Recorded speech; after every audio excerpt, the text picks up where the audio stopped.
Welcome kapatid, at ito nga ang Spiritual Defense Course kung saan ka matututo kung paano depensahan ang sarili mo sa spiritual. Looking forward ako para mapakilala ko nga sa inyo kung ano ang mga pinaka-importanting konsepto sa kung ano nga ba ang spiritual na pagdidepensa at kung ano ang mga pamamaraan kung paano natin gagawin ito. Enjoy po at God bless. Para masulit ang course na ito ay kailangan tapusin mo ang lahat ng mga video, tapos gawin mo kung ano ang mga payo ko na nandito. Kung hindi mo masyado naintindihan ang mga konsepto, ay pwede mong balikan ang mga konsepto na ito para talagang ma-master mo ang mga konsepto na nandito. Ang mundo na ito ay isang digmaan. Ang pinakakalaban natin sa lahat ay ang kasamaan at ang kakampi natin ang ating kabutihan. So lahat ng mga bagay dito sa mundo ay delikado dahil sa tentasyon na dala-dala nila.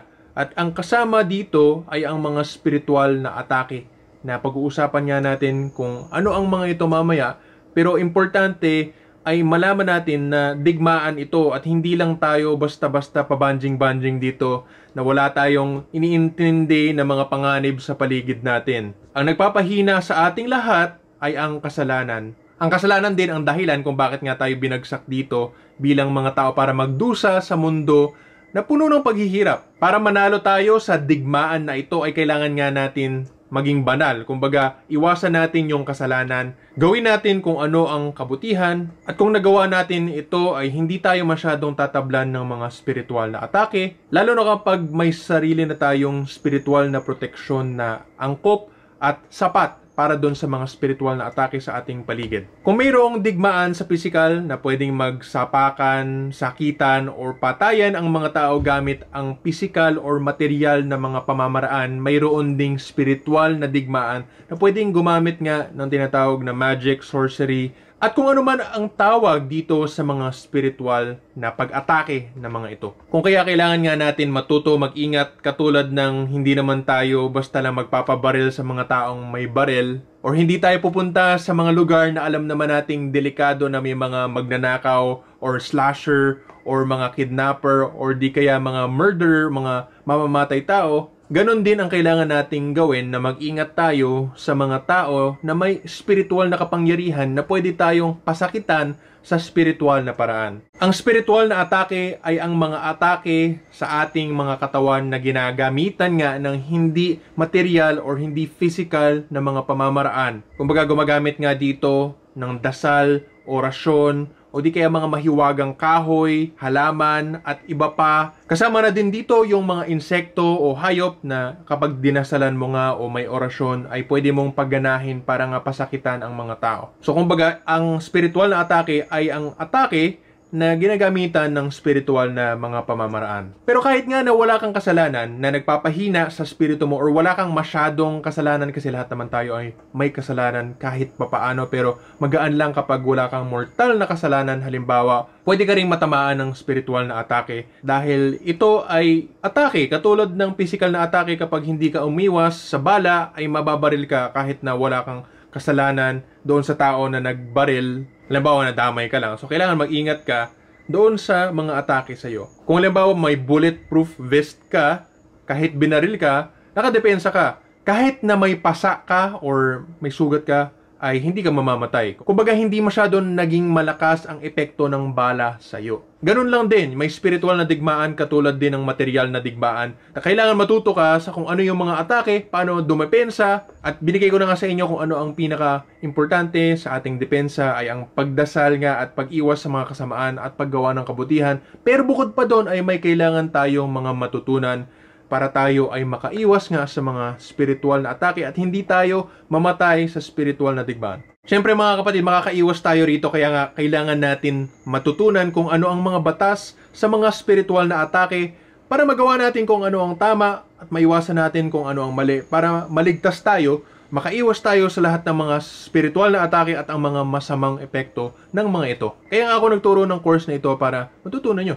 Maraming iba't ibang klase ng spiritual na atake. Tatalakayin ko ang iba't ibang mga klase ng spiritual na atake na ito, pero ang pinaka-importante lang na malaman ninyo ay ang spiritual na atake ay ang pag-atake sa atin na gumagamit nga ng hindi material o mga physical na pamamaraan. Gumagamit ng mahiwaga or milagroso or spiritual nga na paraan ang mga ito. Pero ganun pa rin, ang intensyon ay manakit sa tao dahil nga atake ito. Kaya kailangan natin matuto magdepensa sa mga ito. Maraming iba't ibang klase ng mga spiritual na atake, pero ang pinakakaraniwan nga sa kanilang lahat ay hindi material or physical ang kanilang mga pamamaraan sa kung paano sila gawin, at lahat ito ay nakakaapekto sa lahat ng mga klase ng mga tao. Kahit na sino ka, kung hindi ka nga sumunod sa batas ng spiritual na digmaan, ay matatamaan ka ng mga ito. Kailangan tayong lahat mag-ingat para hindi tayo masaktan sa mga spiritual na atake. Ang usog ang pinaka-basic na spiritual na atake. Ibig sabihin lang nito ay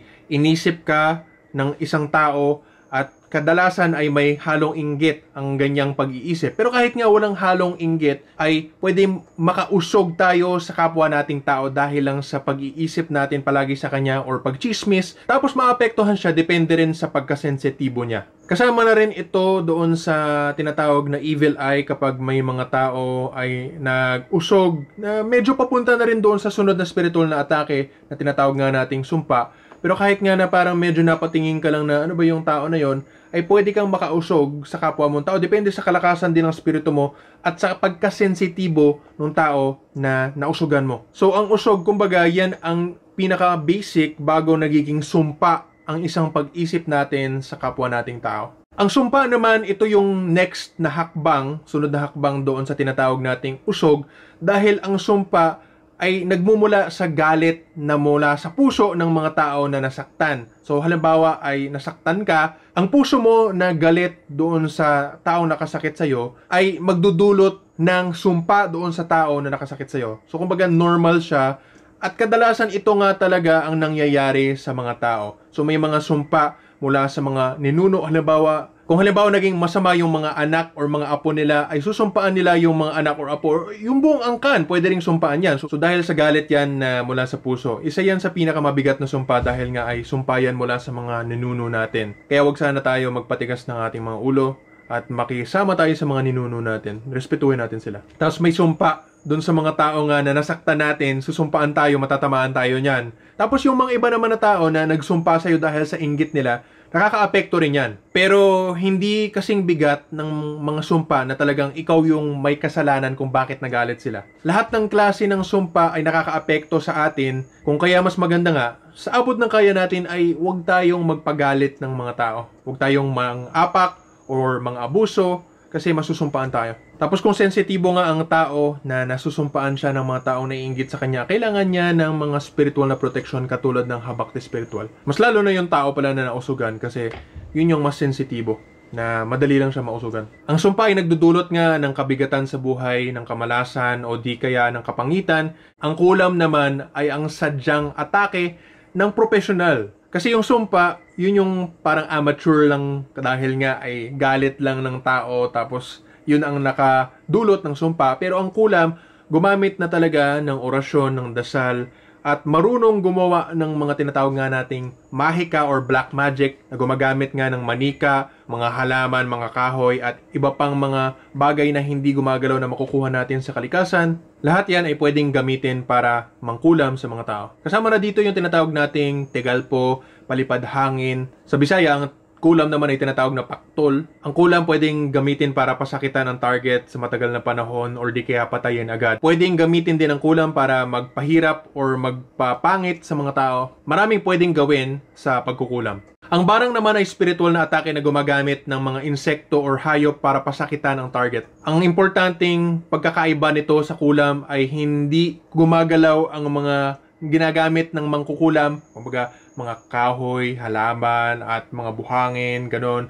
Tapos, yung mambabarang naman ay gumagamit ng mga insekto o hayop. Pero ang mangkukulam at mangbabarang ay gumagamit sila pareho ng mga dasal at orasyon para pagganahin yung mga tinatawag nilang magic or sorcery. Ang pinaka-basic ng barang ay nangingitlog ang mga insektong pinapasok sa katawan para ito ay pasakitan hanggang mamatay. Pero meron din naman na ibang klase ng barang na mangangagat ng yung mga insekto o di kaya ay mambubulabog lang sa mga tao sa bahay or hindi papatulogin, halimbawa pupunuin ng langgam or ng bubuyog yung kama or yung bahay. So maraming klaseng barang na pwedeng gawin. Nagbigay lang ako sa inyo ng ilang example. Ang aswang naman ay isang tao na naimpeksyonan ang kanyang dugo para magkaroon siya ng kondisyon na kailangan niyang kumain ng dugo or karne ng hayop o ng tao. Minsan nagkakaroon ng problema ang mga tao sa aswang dahil nagdidisrespeto nga ang mga tao sa aswang. Hindi dapat gawin yan. Mas mabait na nga yung mga aswang sa ngayon. Marami sa kanila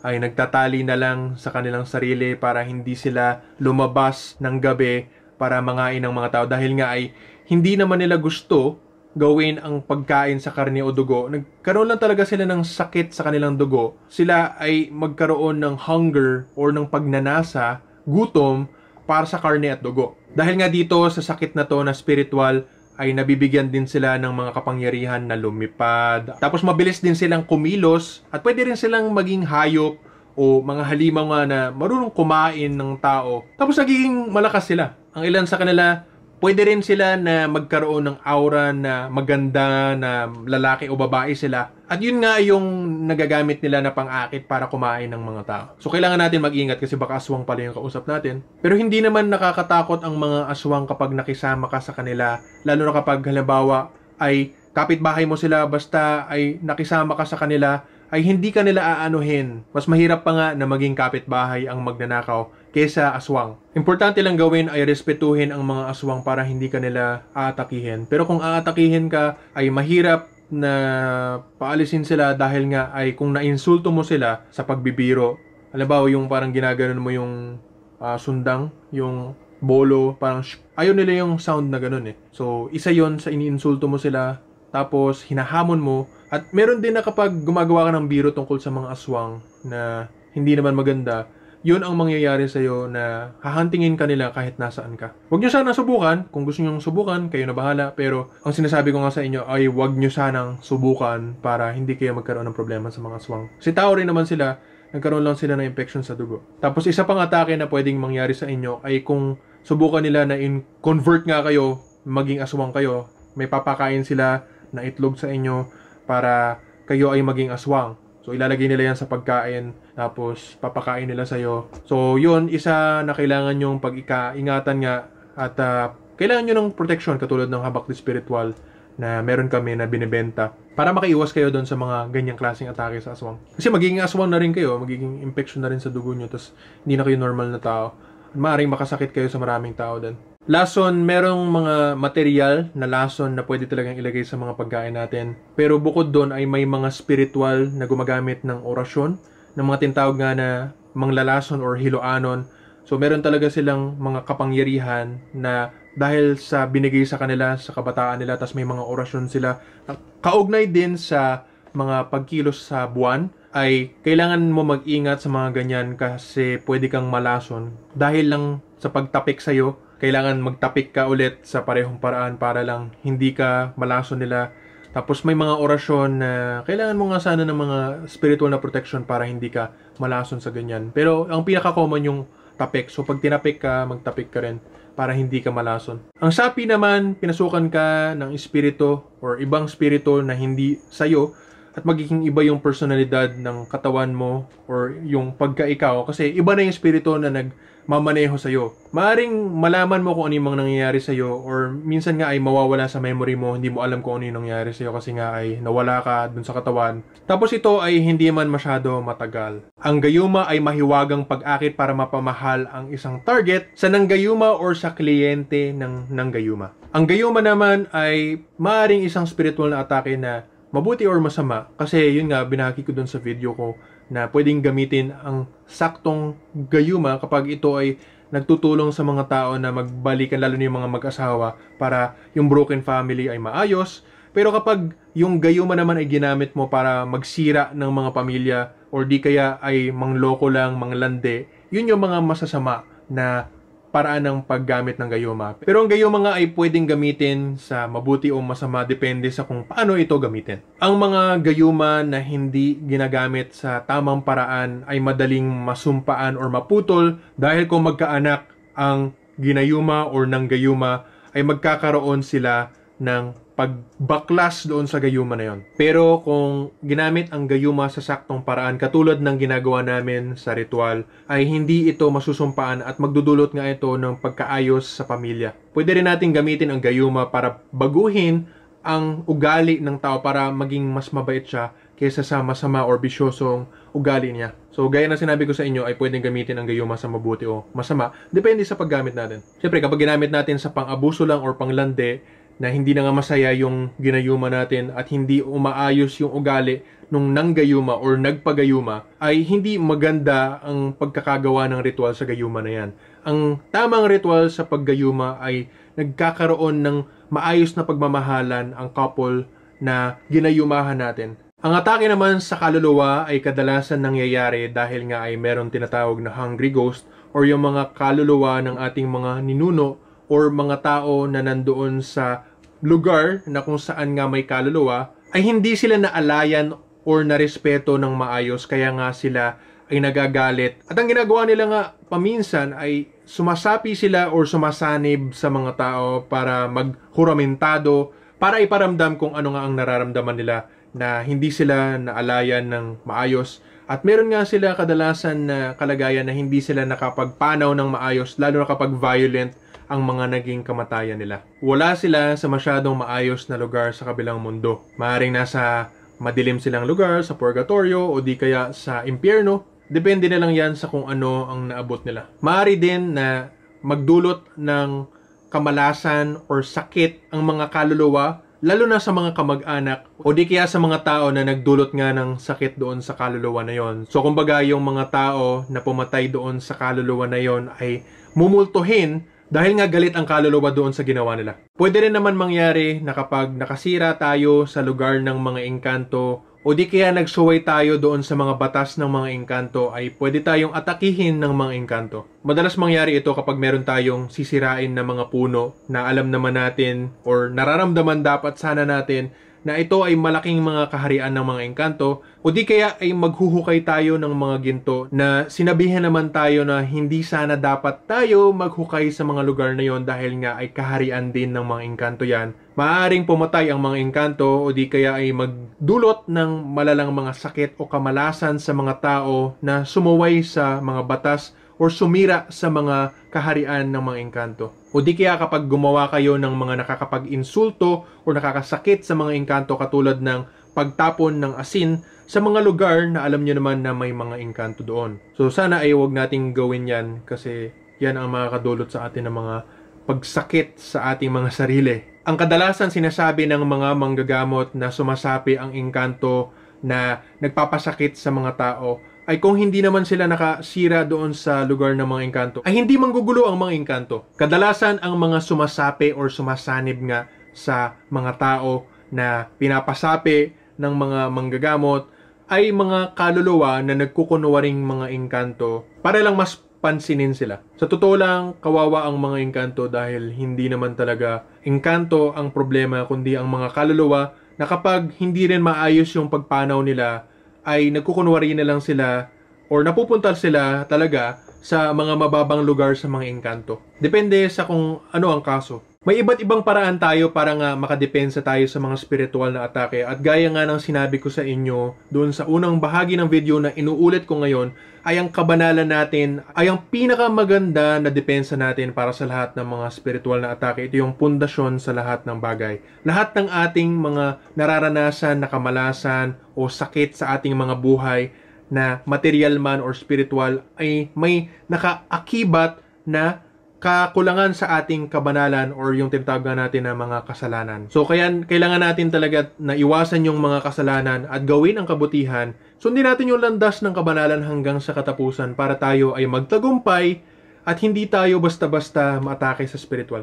Importante na hindi tayo manakit sa kapwa nating tao or engkanto at lalo na sa mga anghel o sa Diyos. Maging maingat tayo sa ating isip, salita at gawa para hindi tayo makapanakit sa kahit anong paraan. Pero kahit gayon pa man na hindi tayo makapanakit ay mayroon pa ring chance na maatake tayo ng spiritual pero hindi na ganoon kabigat kung sakali. Kahit na hindi tayo nakapanakit dito sa buhay na ito ay maaaring may spiritual na atake pa rin na tumalab sa atin dahil sa mga kasalanan natin sa mga nakaraang buhay. Yes mga kapatid, totoo ang reincarnation. Kaya may ibang buhay tayo na kailangan nating isipin na meron talagang mga maaari tayong nagawa sa nakaraan na nakadulot nga ng ganitong klaseng spiritual na atake sa buhay na ito. Kailangan natin mag-ingat na hindi tayo makapanakit sa mga ibang tao na magdudulot ng galit mula sa kanila at dahilan iyon para gawan tayo ng mga spiritual na atake. Kaya huwag sana natin sila bigyan ng kahit anong dahilan na atakihin tayo. Spiritual man or material. Depensahan natin ang sarili natin pero huwag tayo magsisimula ng gulo. Kailangan natin magdasal araw-araw doon sa gabay sa pagdasal na tinuturo ko sa inyo.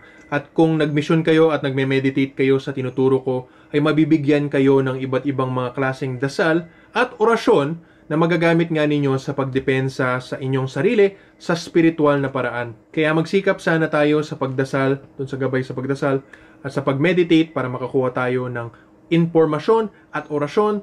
Tapos gamitin natin ang mga yan na tinuturo sa atin ng spiritual. Meron kaming binibenta na habak de spiritual kung gusto nyo. Ang habak de spiritual ay may 189 na klase ng pahauling-ulian or healing magic wood na dinasalan nga ng pinakamalakas na mga orasyon para ito ay maging napakamabisang panghabang buhay na proteksyon mula sa lahat ng mga spiritual na atake. So kung meron kayong budget para dyan ay sana ay maklik nyo yung link at makabili kayo sa habak de spiritual.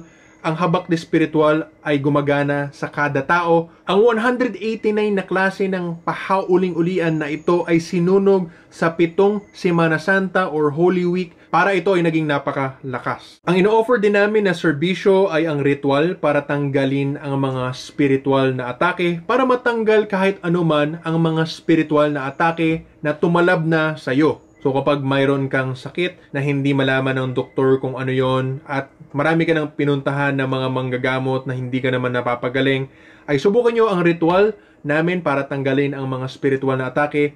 At marami na po akong napagaling. Hindi nyo kailangan pumunta dito sa Sekihor. Kahit nasaan po kayo ay pwede kayong ritualan para tanggalin ang mga spiritual na atake ninyo. Meron pong bayad ang mga ritual at depende yan sa kaso ninyo, depende sa sitwasyon ninyo.